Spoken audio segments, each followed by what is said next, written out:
Welcome to the VITV podcast. My name is Beko, and I have a special guest, Sunil Shah. Thanks for coming on the podcast again.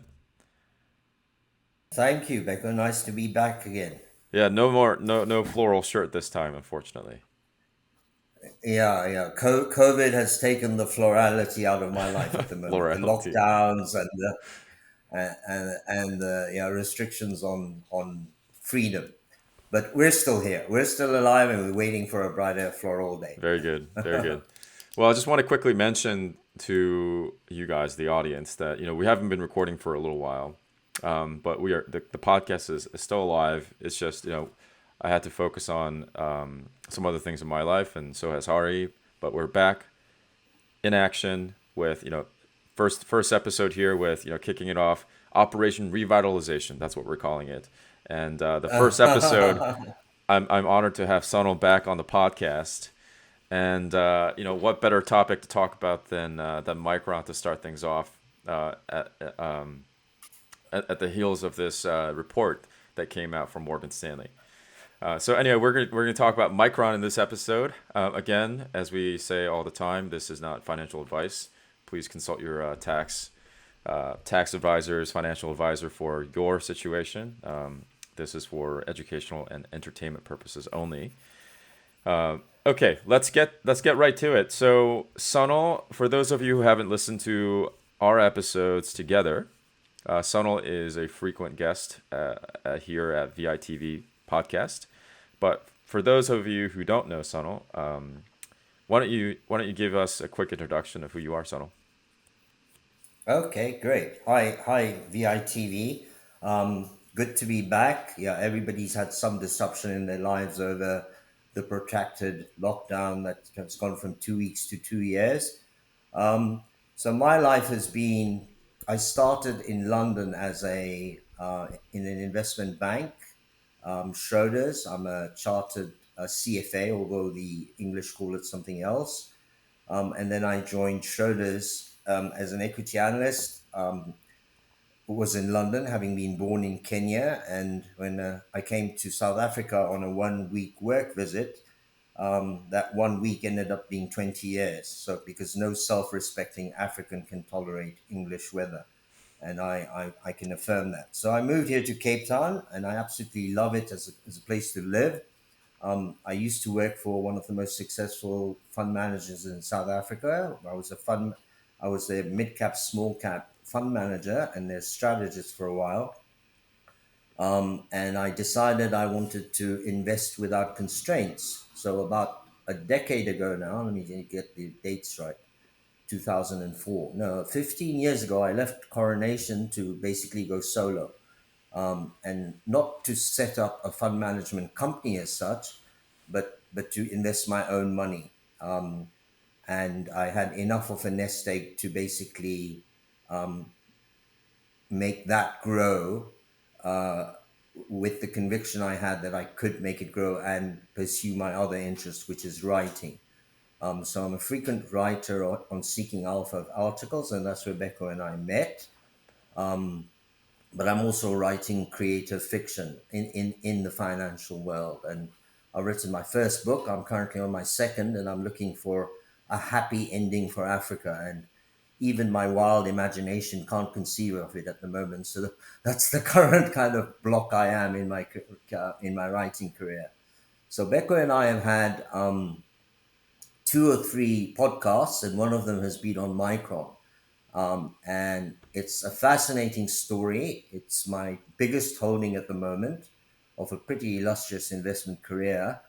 And I think it's an incredible opportunity at the moment. In my opinion, Micron today is one of the most attractive investment entry points on the S&P 500. And Becco and I want to go through the story. Becca's going to start with some of the statistics. I'm going to give you like a 3 minute rundown of the 3 decade evolution of the digital memory industry.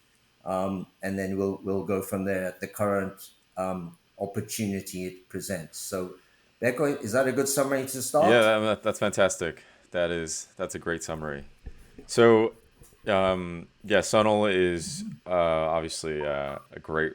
We're good friends now, but he is a great writer. And one of the first things that you told me was, investing is like figuring out stories. It's like writing a story, except that you really don't have the control over the Yeah, narratives.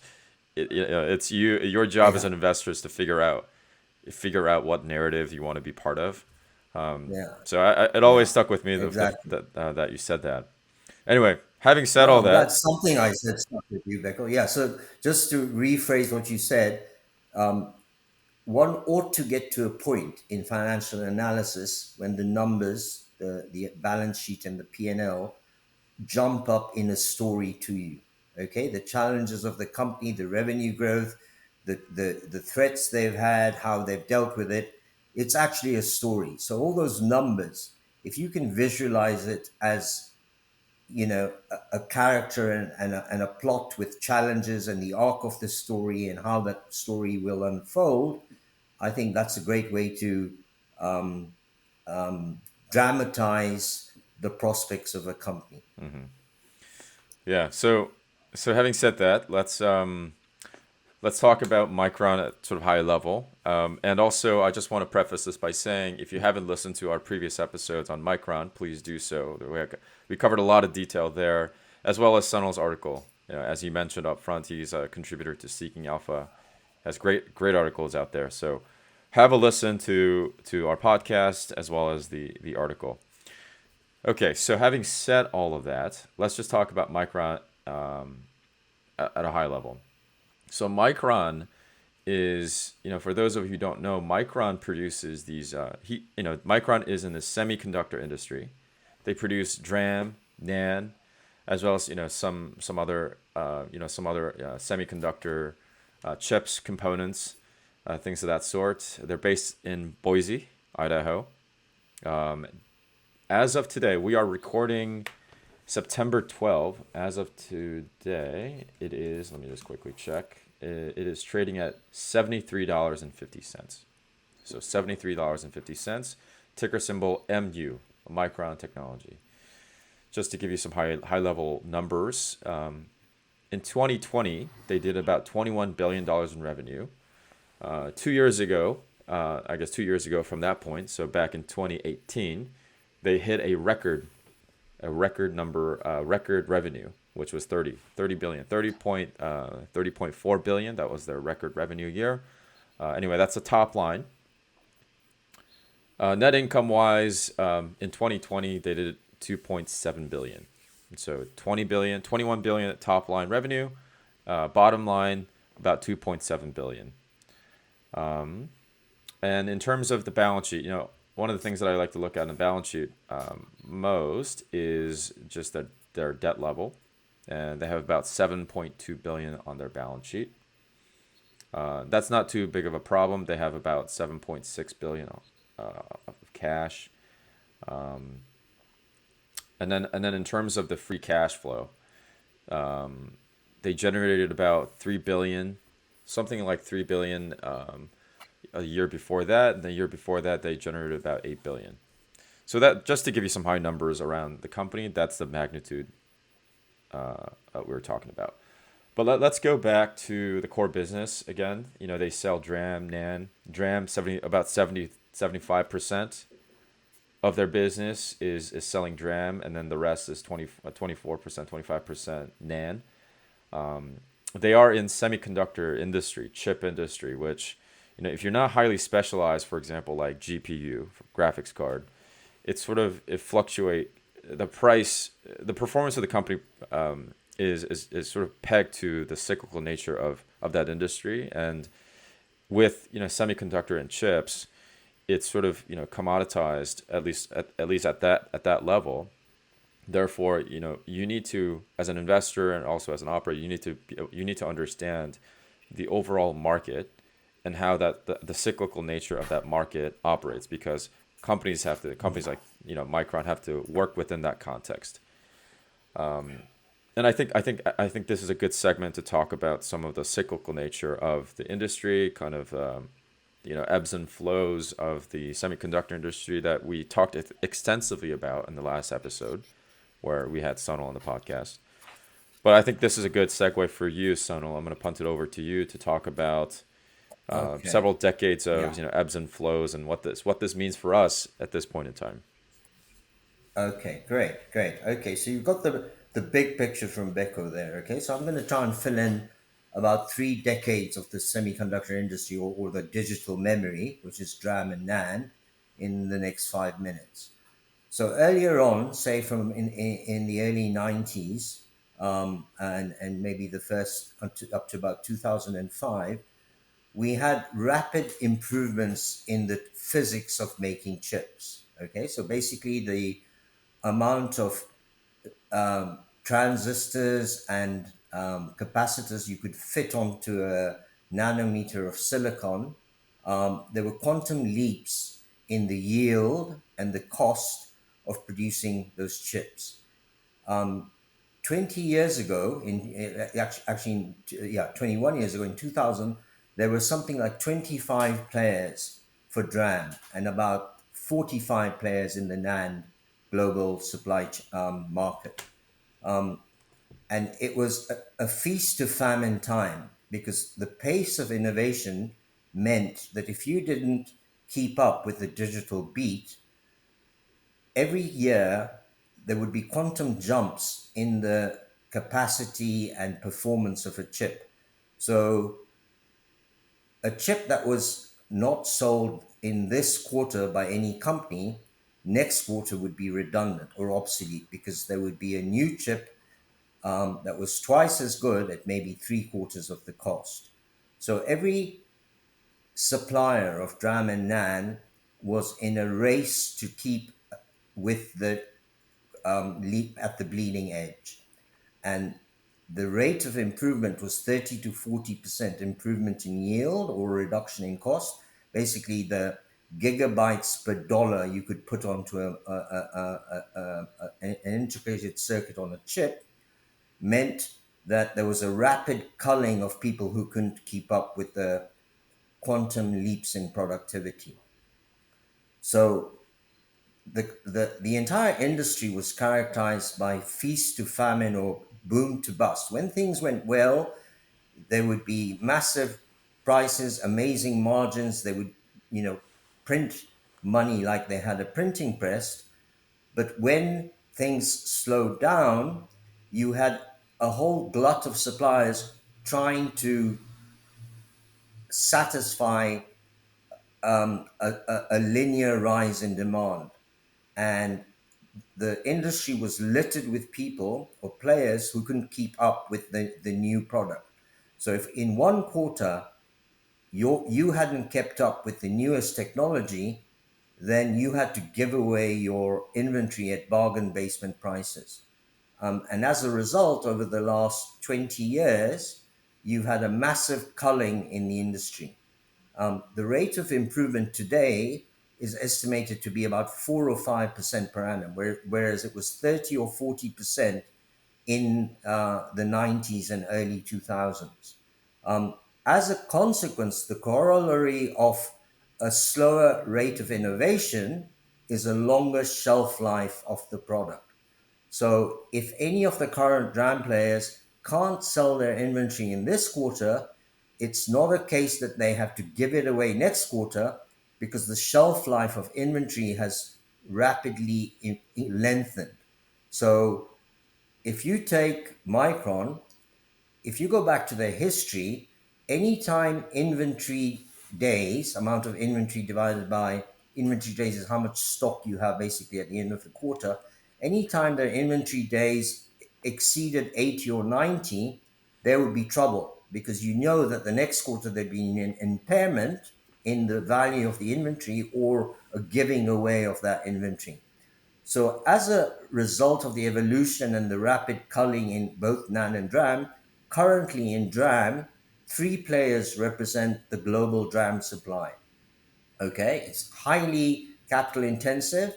There are huge barriers to entry in both in terms of the intellectual property to make a leading edge chip today, which is iterative iterations of successive technologies like DD1, DDR1, DDR2, DDR3. As we went up the learning curve in the physics of making a current chip, you had to have all that IP. So it's very difficult for a new player to enter that industry, especially when because of the monumental cost of building a new fab and foundry for DRAM. So we've come from an industry that was characterized by feast to famines to a current industry where you just have three players which are far more disciplined and have a much higher return on capital because there are fewer players and because there is a far longer length of longevity of their inventory, allowing for a far more disciplined and profitable market. Um, what I've talked about is DRAM, which is your dynamic random access memory, and NAND is your non-volatile memory. That's what you have on your solid state drive. NAND also has had the same culling of players and consolidation to an oligopoly, but in NAND, you have five players that represent 95% of the industry. So we've had an extreme consolidation in both industries, which is a paradigm change in the supply of the industry. What's also very important is compared to 15 years ago to now, we have had a much broader use and need of digital memory in our data centric lives. For example, if you take a mid-tier 5G phone and compare it to its predecessor 4G phone, you will use up to 3 or 6 times as much DRAM and NAND in your 5G phone. So many of our applications need digital memory at the edge, things like full service driving, things like navigation software, things like your smartphone, things like machine learning in data centers. There's been a far greater use and necessity of DRAM, of digital memory in our lives. So previously, when you only had the PC, which was the main user of RAM, we now have a far more diverse range of end customers for for Micron and the other two large players, which are Samsung and Hynix. So not only do we have a far more disciplined and consolidated supply chain in terms of three oligopolists, which have material market share and pricing power, we also have a far more diverse and deeper end market for the use of DRAM and NAND in our data centric lives. So we've had a paradigm change in the industry in terms of the fundamental forces of demand and supply. And this paints an excellent picture for a re-rating of the share, because in the past Micron's cycles of boom to bust always led to a very low PE. Yeah, the valuation multiple that an investor was willing to pay for Micron because of its very deeply cyclical nature. Well, in the last down cycle, which was 18-19, that was the first year Micron did not go into operating losses in any quarter during the trough of the cycle. So Micron has already proved that it has shed its cyclical stripes in terms of going into losses during a down cycle. We're now at the stage, at the cusp of Micron demonstrating its leverage in how much earnings it can generate or how much cash it can spew out when we have a rising demand for digital memory.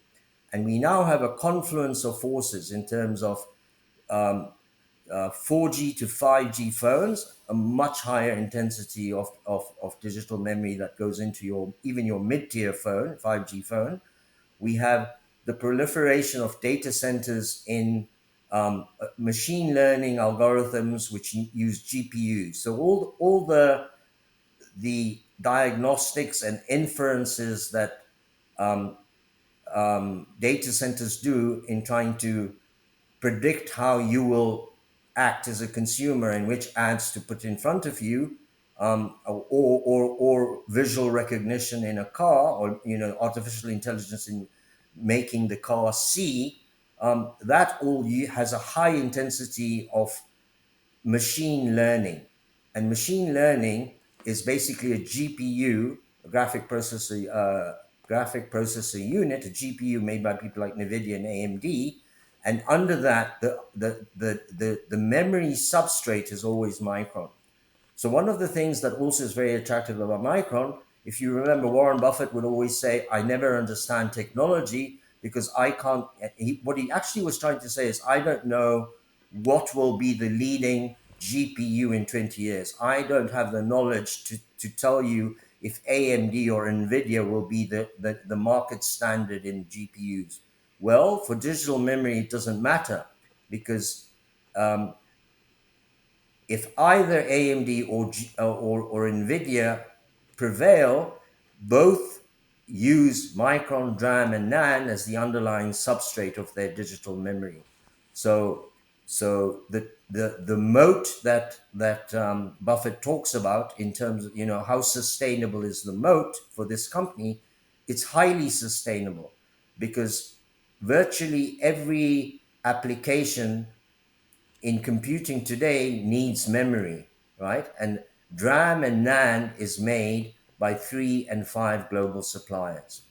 So I hope that gives you a good idea of the potential of this share and the transformation of this share coming from a deeply cyclical past into going to a new paradigm where you have a far more disciplined oligopoly of suppliers and a diverse and deeper end market Hmm. in terms of uses.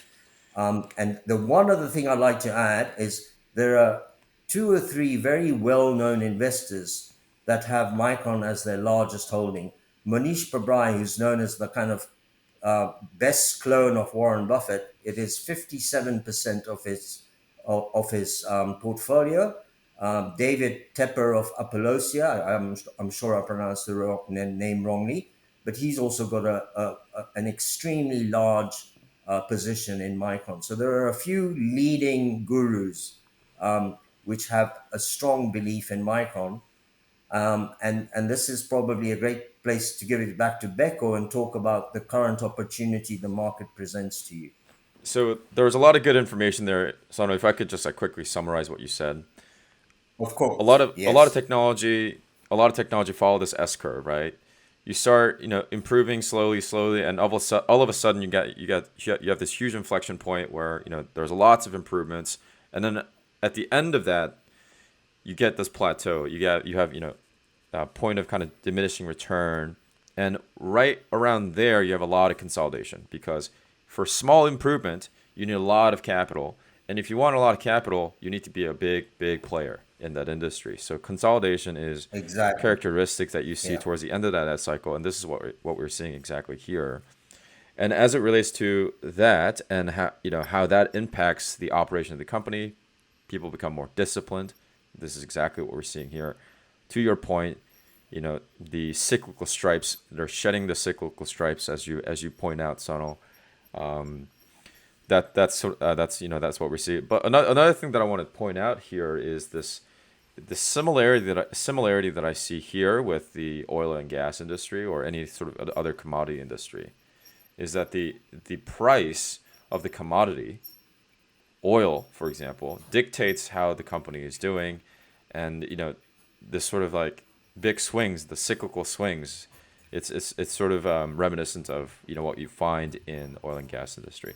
Just wanted to point that out there. So having said all of that, I think it would be great, Sonal, to talk about the recent drop in share price and Okay. Yeah. some of the arguments that's coming out from Morgan Stanley and other analysts. You wrote about this in Seeking Alpha, so could you give us a quick high level overview of what what they're talking about, and specifically on Morgan Stanley report, winter is coming. Could you give us a quick Yeah. highlight, just high level overview of what they are arguing? Sure, sure. Maybe I should just start by everything was going according to my script, okay? In the sense that Micron had better revenue, higher margins, they were raising their future guidance. This year, the Micron story has unfolded almost precisely as I envisaged it. Alas, but for one thing, since about May, Micron's price has been declining despite earnings estimates going up, despite them always talking a better story regarding the improved prospects and use of their DRAM. Since about May, the share price has been falling. Um, and I found this very confusing and mystifying. Um, and finally, I had a concrete narrative um, from Morgan Stanley, which on August the 12th, which is just about 2 weeks ago, they wrote a massive report called Winter is Coming, written by 12 analysts, which also covers Samsung and Hynix, basically saying that we are nearing the end of the DRAM cycle, and they underweighted, or they reduced the price target of Micron from $105, which they'd made at the end of June, to $75. And I was delighted actually to receive this report when I finally got hold of it, because it's not accessible on the net.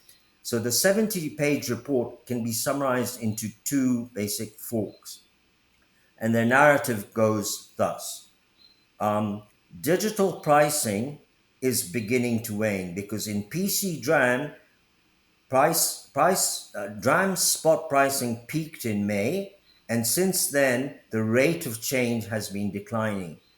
They expect DRAM to peak in the third quarter of this year and then have high single digit declines in first half 22. So high single digit quarterly declines in the price of DRAM. That's the first point that they make. The second point is more a quantitative point, which they're saying that if they look at the share price correlations with earnings, and the trajectory of a share price can often go down despite earnings going up if the underlying commodity which it sells is declining, or the future seems less rosy.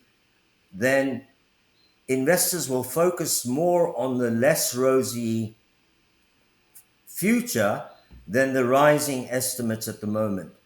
So their view is that as they can see the peak of the digital memory cycle and the subsequent topping out of it, they suggest underweighting or slashing the target of Micron. And so I've gone deep into the detail of this report. First, assessing it's a very well written, justifiable stance in the sense that there is adequate data today that shows that PC DRAM did indeed peak in May, and has been declining since, or actually going up at a slower rate. The rate of change has been declining, the rate of rise. So they're saying that when that second derivative, the rate of change, becomes negative, this is the time to sell Micron. And from a quant perspective, also their argument, if you look at the last cycle, their argument is right, that if you had sold Micron when the second derivative of pricing had turned negative, then even though Micron's earnings were going up, this is the year 2018, okay? Micron peaked in about May. Earnings carried on going up until September, but by Micron had fallen already by 25% before earnings started falling. So we had about 4 months where the share price was falling despite earnings estimates going up. And that is precisely what Morgan Stanley fears at the moment. So I've gone deep into their article and analyzed it segment by segment, and I have an effective rebuttal of their points, which I hope we can discuss in detail in the near future. Fantastic. Yeah. So the 2 points just to add a little bit more color.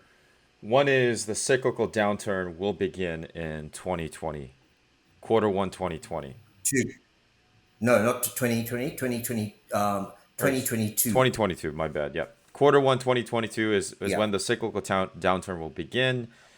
And where is it peaking? Well, it already peaked, is according to them, right? Price peaked in Q3 yeah, and will yeah, continue downward yeah, in a yeah, single digit quarterly decline through halfway or first half of yeah. 2022.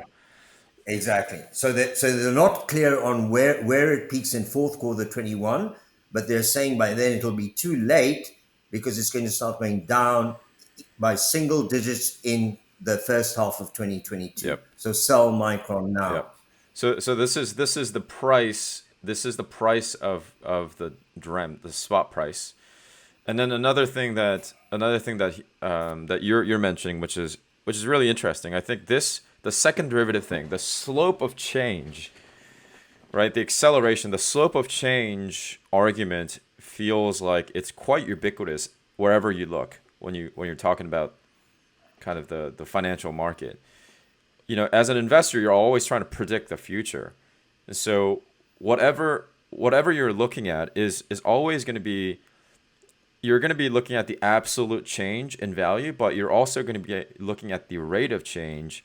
And so if you know that the price is going to fall, but then if you know the price is going to rise, but then it's not rising at the same rate as it has been in the past, then it indicates that you are perhaps at the end of that cycle. Therefore, you can predict, because of that second derivative, that slope of change, Yeah. that this may be a way to kind of strike or Preempt. sell, or Front run. Yeah. preemptively, yeah, To front run. There you yeah. go. That Preempt. front run Exactly. everybody else, front run everybody Before else, they all and rush to the exits. Before everybody else rushes to the exits, you get out the exactly, fire door.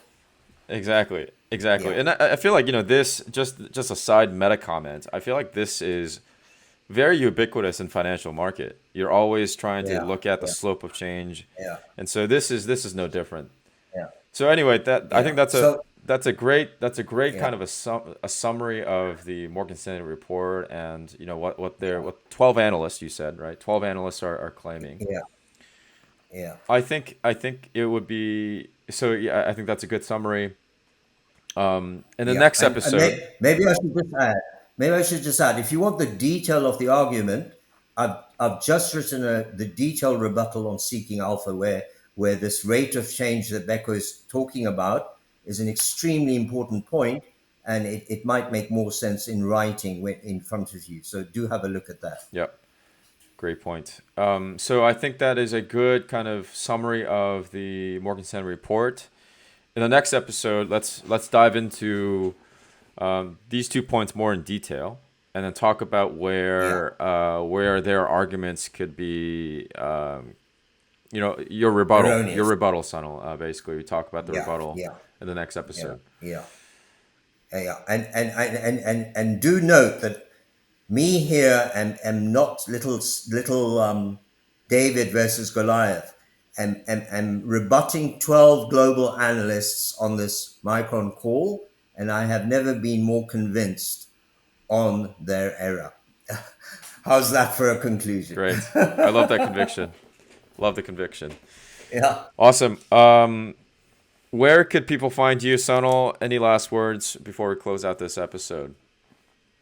Yeah, just send a $100 wire transfer to Becco. He'll take his cut and then send it on to me. No, no, no.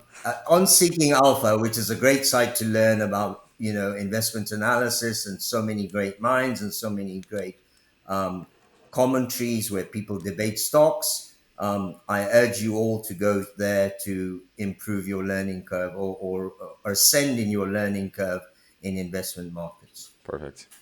Perfect. Well, thanks everyone for listening. I'll see you guys in the next episode.